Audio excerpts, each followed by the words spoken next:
In the beginning, our life was really hard for us. Snowboarding has just helped me grow as a person. I want to be a person who people can look up to.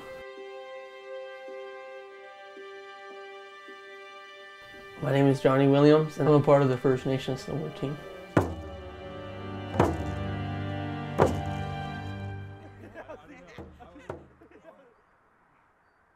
What took place in residential schools amounts to nothing short of cultural genocide. Residential schools was the government's and the church's way to stimulate us and control us.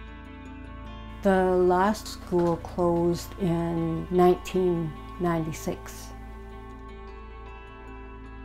They weren't allowed to speak their language or practice any traditions. They were beaten daily and sexually abused. The Government of Canada sincerely apologizes and asks the forgiveness of the Aboriginal peoples of this country for failing them so profoundly. I live in Reconnects, which is an Indian reservation in Squamish. Family is a big part of my life, so it's always been one of the top priorities for me. The family really means a lot to him, always has. And then he gets to the bottom, the very bottom of the hill, like where we were afraid he was like totally gonna wipe and crash, and he just turns really fast and he looks at us and he smiles. It's like, oh, right? Yeah. Like we totally thought he was out of control because he was going so fast. You do those now? Yeah. Yeah? Not rails, but I do boxes sometimes. My grandma, she's very good at giving advice and she's very understanding, so I can talk to her about really anything. She's one of the most people I love in the world. I don't know what it'd be like without her. Oh, new earth, my land, is just a and slick with when my father, he had a really hard life in the beginning because he went to residential school. When they came out of the residential schools, they didn't know how to be parents. One way for them to try and forget was to drink. My dad, he's a really aggressive drinker. When we were younger, he was very abusive. He used to hit my mom all the time. There was one time he threw my mom against a wall and it broke. Me and my sister locked ourselves in the bathroom and we stayed there all night.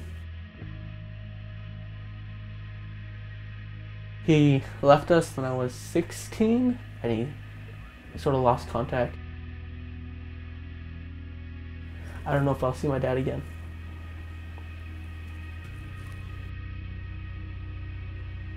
With alcohol, my mom says that it's probably more likely that I'd be more addicted to it than others.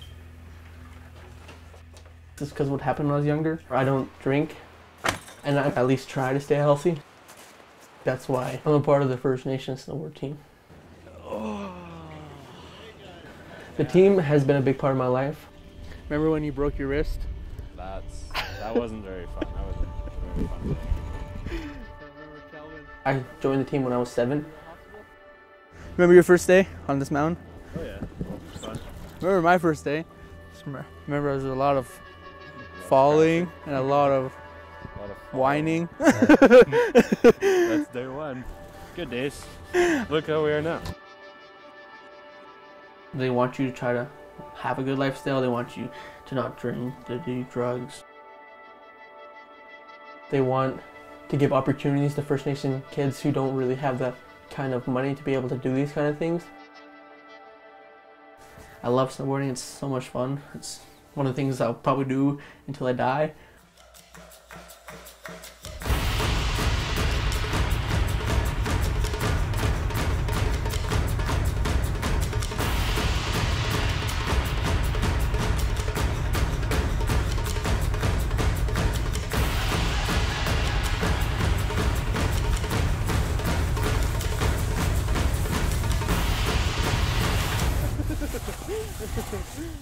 At first, it scared the heck out of me, but it really built on his self-esteem and brought him to where he is today. Our people used to go into the mountains to do their vision quests, where they would go and sit on the mountain for days.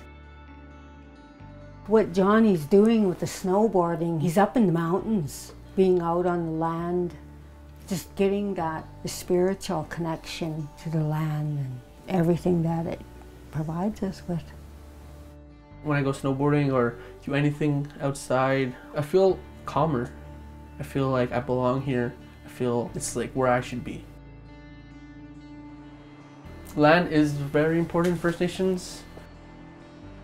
A lot of First Nations communities are protesting the big industries, and the message coming from the First Nations youth was that they're not just going to sit idly by now and say nothing about all the destruction happening in our territories. I protest because we have such beautiful land and the animals that are just starting to come back that we haven't had for years. The ecosystem that my family and the people here at Squamish have been working so hard to bring back. It breaks my heart for the people who want to do this. There's a really big movement. Grandson Johnny is a big part of that. In our community, things are like changing. You can see our life was so hard in the beginning. It was like a bad dream, just a horrible dream. We survived our childhood, and nobody should have to say they survived their childhood. The children are our treasures. They're a gift from God. More and more of our young people have been learning the songs and the dances. My dad, he doesn't know anything about his culture, but it's really important to me. It makes me feel really good because it's who I am. When I watch him dance, my heart just swells with happiness and pride. I love watching him dance. The elders in the community, it makes them really, really happy. They know there's hope that our culture's going to survive.